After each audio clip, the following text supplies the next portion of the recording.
வந்து 2 இது மூடி கொடுக்குறோம் அப்படின்னா நம்மளுடைய லேடிஸ்க்கு வந்து 30 ml தான் ஒரு நாளைக்கு லிக்விட் ஆகும். ரத்தத்தோட அடர்த்தி என்னென்னா ஜாஸ்தி, தண்ணியோட அடர்த்தி கம்மியில். அதனால் நம்ம என்ன பண்ணுறோம்னா டபுளாக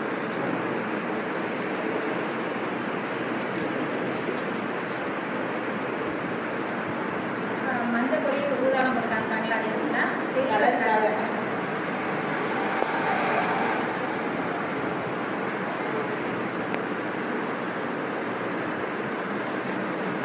சில பேர் இறங்கிட்டாங்க. இன்னும் ரேட் கூட, அதனால இதுவுமே ரேட் கூட இந்த பேக்குமே நம்ம மட்டும் அவ்வளோ திங்க் பண்ணுறோம்.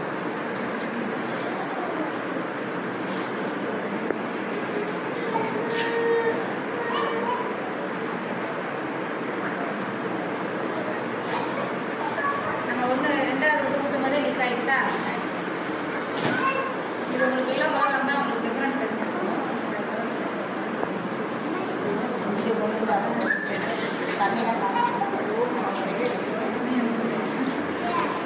இதில் வந்து ஒன்றே சுத்தமாக உள்ள போகாதுங்களா? நிற்கிது பார்த்தீங்களா? இது பிளாஸ்டிக்னால அப்படியே நிற்கிது. அந்த நம்ம தாமரை இலையில எப்படி நிற்கும் அந்த மாதிரி நிற்கிது வருது. ஏன் அப்படின்னா உள்ள அது எல்லா இடத்துலையுமே தான் அப்படியே போகவே மாட்டேங்குது. பிளாஸ்டிக் நம்ம க்ரீன் நான் போய் இதை தடவு இப்படி பண்ணினா தான் அது போகுது. அதுவாக வந்து என்ன ஆக மாட்டேங்குதுன்னா உள்ளே இறங்க மாட்டேங்குது, அப்படியே நிற்கிது பாருங்க அதுவாகவே.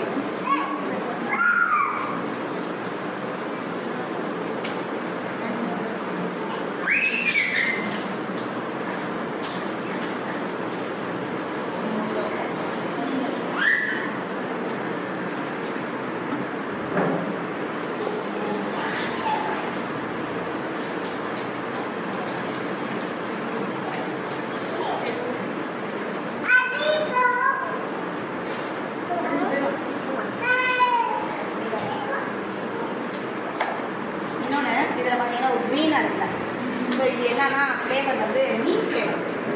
ஸோ அதனால க்ரீனு அப்படி அவங்க க்ரீன் கலக்குறாங்க. அதேமாதிரி நம்ம நாப்கின்ஸ் எல்லாம் ஓப்பன் பண்ணுற மாதிரி நல்ல ஸ்மெல் வரும் பார்த்தீங்களா? அது எல்லாமே அந்த சென்ட்டு அந்த நச்சு இதை என்ன பண்ணுறாங்கன்னா கெமிக்கல் ஊற்றுறாங்க. அப்போ அந்த கெமிக்கலும் என்ன தான் ஆகுது நம்மளுக்கு ஃபுல்லாகுது. அதே மாதிரி இல்லை நம்ம இப்போ இங்கே கீழே டச் பண்ணி இதை ஒட்டியிருக்கோம் பார்த்தீங்களா? இது எல்லாமே என்னென்னா கம் வச்சுருப்பாங்க. ஸோ இந்த கம் வந்து நம்மளுக்கு எதுக்கு யூஸ் பண்ணணும்னா ஃபுட்டுக்காக யூஸ் பண்ணணும். ஸோ ஃபுட்டுக்காக ஒன்று யூஸ் பண்ணுறோம் அப்படின்னா கண்டிப்பாக என்ன பண்ணுவாங்கன்னா கவர்மெண்ட் சொல்லி அதை யூஸ் பண்ணுற ஒரு ஃபுட் கலர்ஸ்ன்னு சொல்லுவோம்ல, அதே மாதிரி இது ஃபுட்டு கம் இது. ஸோ இது என்ன ஆயிடும்னா நம்மளுக்கு இதாகிடும். இதுலலாம் வந்து நார்மலாக யூஸ் பண்ணுற அந்த ஒரு கம், இதுவுமே நம்மளுக்கு வந்து அந்த இரிட்டேட்டிங் அது எல்லாமே இது வந்துச்சு. யாரும் புதுசாக வந்து சும்மா வந்து இதை அப்படியே டச் பண்ணுவோம். இதை அப்படியே டச் பண்ணி நீங்கள் ஃபீல் பண்ணிக்கோங்க. சும்மா அப்படி டச் பண்ணி ஃபீல் பண்ணிக்கோங்க. சாஃப்டாக இருக்குது. தண்ணி ஊற்றிப்போம் ஃபஸ்ட்டு தெரியுதா?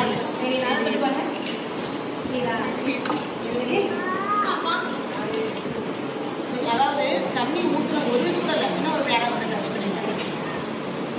சும்மா தண்ணி தான் ஊற்றிப்போம் தான் ஒரு சாஃப்ட்னஸ் இருக்குல்ல. அதாவது புதுசாக நம்ம யூஸ் பண்ணுற ஒரு இது மாதிரி. ஆனால் இது வந்து என்னன்னா அந்த தண்ணி தெரியுதா? இது வந்து சொல்லவே இல்லைன்னா அப்படியே நிற்கிது. ஸோ இதுவும் அந்த தண்ணி வந்து என்ன ஆகுதுன்னா அப்சர்வ் பண்ணலை. இது வந்து சுத்தமாக வந்து தண்ணியில் அவ்வளோ ஒரு சாஃப்டாக இருக்கும். யாராவது வந்து நம்மளுக்கு அந்த ஃபீலிங்கே வந்து வேறு மாதிரி இருக்கும். இன்னும் 2 கூட ஊற்றலாம், அது எடுத்துக்கிறோம். மூணு மடங்கு நம்ம அது அதோட சாஃப்ட்னஸே நமக்கு ஒரு மாதிரி இருக்கும். ஒரு நாள் கூட எப்படி வச்சுட்டு இருக்கீங்க அப்படின்னா இவ்வளோ 3 மடங்கு தண்ணி ஊற்றியுமே நம்ம யூஸ் பண்ணுறாங்கன்னா ஒரு நாள் கூட நம்ம வச்சுக்கலாம். 24 hours. இப்போ கேட்பாங்கல்ல, இது வந்து ரேட்டு கம்மி, இது ரேட்டு கூடன்னு. இந்த பேக் வந்து ஒரு நாளைக்கே வந்து 4 நாள் யூஸ் பண்ணுறோம். பார்த்துவோம்ல, ஒரு நாளைக்கே 3 நாள் யூஸ் பண்ணுறோம்ல. அப்போ ஒரு பேடோட விலை வந்து 10 ரூபான்னு வச்சுக்கோங்களேன். 4 பேடோட விலை 40 ரூபா. இது வந்து 45 ரூபா 60 ரூபா வச்சுக்கோங்க ஒரு நாளைக்கு போய் நம்ம வாங்குறோம். ஆமாம், இது 60 ரூபா தான். இதோட விலை நாள் யூஸ் பண்ணோம்னா எத்தனை வருது? 25 தானே இருக்கும். அப்போ கிட்டத்தட்ட 35 ரூபா. இதோட விலை 25 ரூபா. இதோட ஒரோட விலை 25. ஆனால் ஒரு நாள் கூட நம்ம ஒரு நாளுக்கு தான் வைக்கிறதுக்கும் இதை 4 மாத்திரம் பார்த்திங்களா? அதுக்கும் சேம் தான் சொல்லுவோம். சேம் 4 வாங்குறீங்கல்ல, இப்போ 35 ரூபா கணக்கு, அதாவது 4 பேக் எடுத்து யூஸ் பண்ணுறோம்ல, 35 ரூபா கணக்கு வந்துருதா? இது ஒன்று 25 ரூபா தானே, ரெண்டாவது சேம் தானே. அப்போ இதை ஒரு நாள் வந்து நம்ம ஃபுல்லாச்சுக்கணும். இங்கே 2 மணி நேரத்தில் பேக்டீரியாவை ஆயிடுறீங்களே, இங்கே மட்டும் ஆகாதா கேட்பாங்க, அதையும் கேட்பாங்க. இங்கே 2 மணி நேரத்தில் பேக்டீரியா ஆகும்னு சொன்னீங்கல்ல, அப்போ இங்கே மட்டும் ஆகாதா? ஏன்னா ஒன்றே ஃபுல்லாக யூஸ் பண்ணலான்றீங்கல்ல, அப்போ இங்கே ஆகாதானா? அப்படி பேக்டீரியாவை வந்து உருவாக விடாமல் கட்டுப்படுத்துறதுக்கு தான் இந்த சிப் வச்சுருக்காங்க. தெரியுதா? இதுக்கு பேர் ஆணையம். இங்கெல்லாம் அந்த சிப் இருக்கா? வேறு எதுலேயுமே இல்லை. இங்கே இந்த சிப்பு இருக்கிறனால தான் எப்படி நம்ம பாலை தூக்கி ஃப்ரிட்ஜுக்குள்ளே வச்சுட்டா கெட்டு போகாதுல்ல, அந்த மாதிரி இந்த சிப் இருக்கிறனால, ஆணையான்ற சிப் இருக்கிறனால ஒரு நாள் தான் நம்ம வச்சாலும் நமக்கு என்ன ஆகாது, அந்த பேக்டீரியா உள்ளே உருவாகாமல் அது தடுக்கும். கெட்ட பாக்டீரியா என்ன ஆகிடும்னா உள்ளே உருவாகாமல் தடுக்கும். அதே மாதிரி ஒரு பேட் ஸ்மெல் வரும்ல, ஏன் அப்படின்னா இதில் வந்து அந்த உள்ள அப்சர்வ் ஆச்சா ஆகலை, அப்போ மேலே இருக்கிறதுக்கு என்ன ஆகும், ஸ்மெல் வரும். பட் இதில் இன்னொன்று உள்ள இதுவே அப்சர்வ் ஆகலை, அப்போ காற்று எப்படி போயிட்டு வரும்?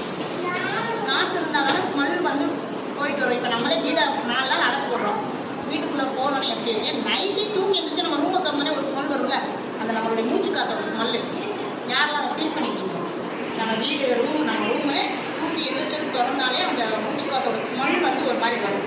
ஸோ அதே திறந்து ஜன்னல் கிண்ணெல்லாம் திறந்து வச்சுருந்தா ஒரு காற்றோட்டம் கிடைக்கும், நல்லா நம்மளுக்கு ஃப்ரெஷ்ஷாக இருக்கும்ல ஷேப். இதில் வந்து ஃபுல்லாக என்ன பண்ணால் நம்மளுக்கு காற்றோட்டம் கிடைக்கும். அந்த ரேயெல்லாம் நான் ஓப்பன் பண்ணி காமிக்கிறேன். இதில் வந்து அந்த காற்றோட்டம் கிடைக்காது, அப்படியே அடைச்சமாக இருக்கனால அந்த ஸ்மெல்லெல்லாம் வரும். அப்போ அந்த ஸ்மெல் அகைன் எங்கே தான் வந்து நம்மளுடைய கர்ப்ப வாய்ப்பில் வருது. ஆனால் இதுக்கு இருக்குது. இப்போ பார்த்தீங்கன்னா ஃபர்ஸ்ட் லேயர்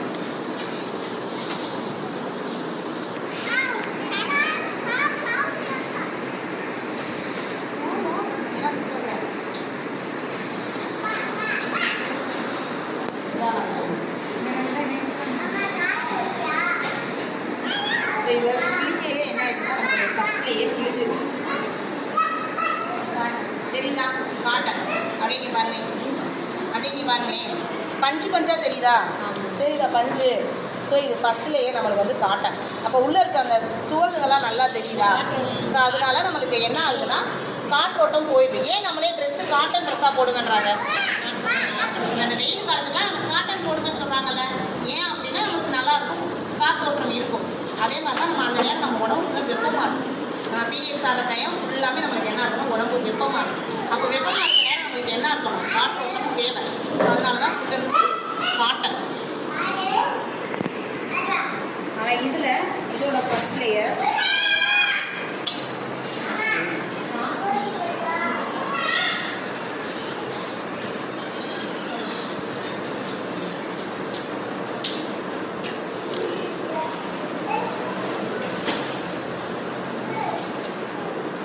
ஃபர்ஸ்ட் லேயர் கிடைக்கும் பிளாஸ்டிக். தெரியுதா? அதாவது பிக்கலாம், பட் அந்த பிளாஸ்டிக் அந்த ஒரு இது மாதிரி வருதா இடுக்கையில்? ஸோ அந்த ஹோல்லாம் இருக்கான்னு பாருங்க. நம்ம இதில் இருந்த மாதிரி இதில் அந்த ஹோல்ஸ் இருக்கா? அப்போ எவ்வளோ ஒரு லப்பர் தெரியுதா?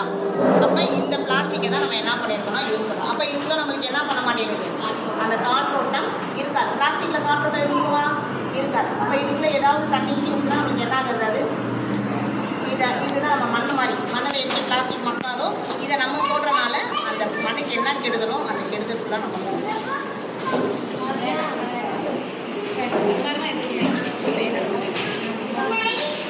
ரெண்டாவது பார்த்தீங்கன்னா ஆணையம்.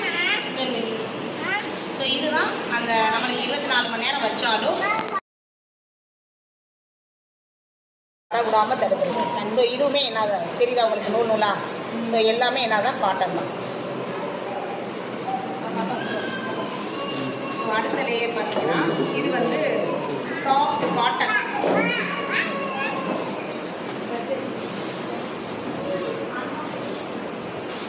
சர்ஜரிக்கு வந்து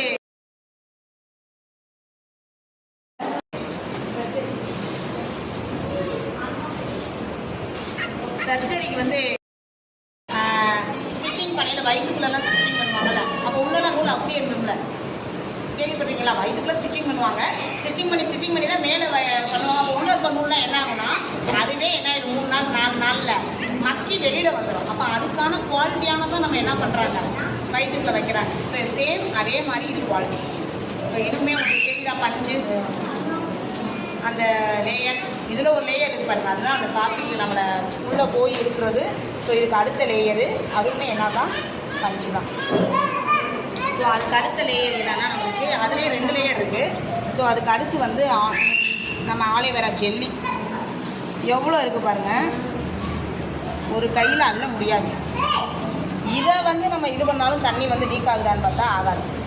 இதெல்லாம் வந்து 2 ஊற்றிக்கும் நம்ம வந்து எக்ஸ்ட்ரா வேறு ஒன்று ஊற்றுறேன். இது அவ்வளோ ஜெல்லி நம்மளுக்கு ஆலிவேரா மூஞ்சிக்கெல்லாம் போடுறோம்ல, அவ்வளோ ஒரு சாஃப்டாக இருக்கும்.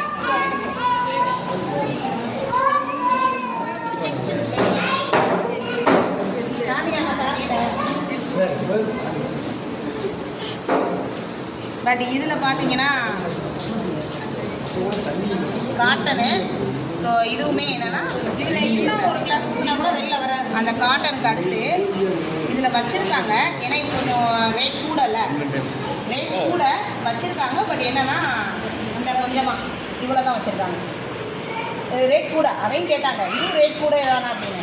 பட் அந்த அளவுக்கு இதில் இருக்கான்னு பார்த்தீங்கன்னா இல்லை. ஆனால் இதில் 3 ஊற்றுறோம், இதில் 2 தான் ஊற்றுறோம். ஸோ அடுத்து அவ்வளோதான். இதோட லாஸ்ட் லேயர் பார்த்தீங்கன்னா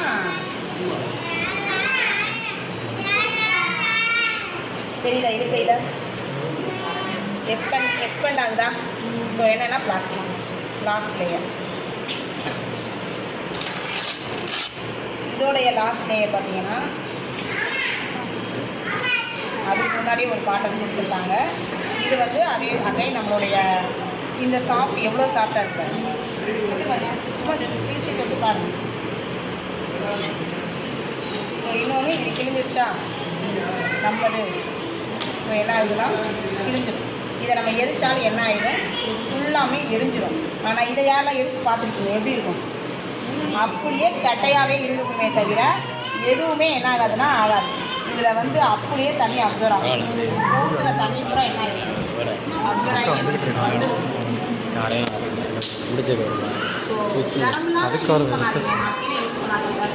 நம்ம ஹெல்த் ஓரியன்டாக இப்போ எதனால இது வந்து அந்த பீஸ் எடுக்கிறாங்க நிலைகள் எல்லாம் வராதுன்னா ஃபுல்லாமே என்ன ஆகிடுது, நம்மளுக்கு எதுவுமே உள்ள போகும்.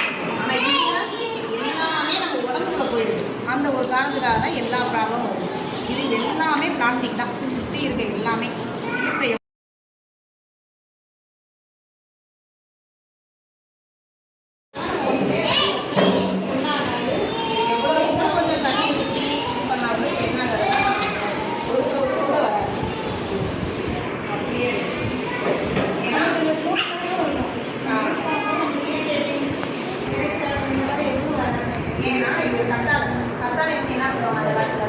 கட் பண்ணிட்டு நடுவில் இருக்கிறத தண்ணி கழுவி சாப்பிடுவாங்க, ஃபுல்லாக உடம்புக்கு நல்லது. ஆனால் இது அதே சேம் கத்தாழை நல்லா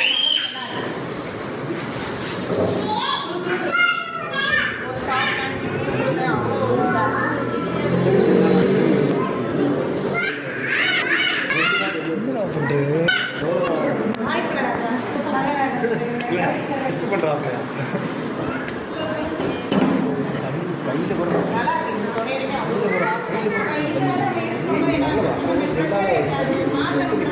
இந்த தொடையிலுமே லேசா நம்ம வச்சாலே திரும்பி இழுக்க ஒரு ஆல்ரெடி எக்ஸசைஸ் யூஸ்